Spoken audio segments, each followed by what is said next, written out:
sounds cold.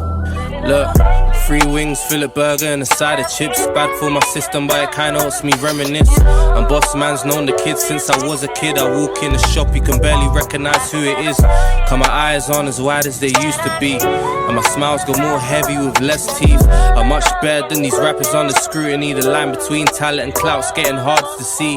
You ever read something good and then lose your trace, and now you're wasting time flipping back to find a page. That's how I feel taking strolls down memory lane, walking back 10 years and still staying trapped in place. It's like I'm within a simulation, trying to guess different outcomes, predict situations, playing on my mental, my contemplations. The hate in everyone's heart is becoming an expectation. Your bird is a parakeet, she chats to me. You hate rap tactically, listen to that drill to try and live out all your fantasies. Always thought money would come by giving clarity. The only check I got was from reality. Sat navigating my thoughts just to address it. Started off on the wrong foot, no wonder you're overstepping. Try and keep me posted but never get the message. But I'm of a different class, so I guess I can't learn that lesson. We're in the same race, but you're neck and neck with my after image. And I don't do that shit because I'm after image. I can't call you my blood if you never push my limits. And I don't think I have a limit, I'll see when I'm finished.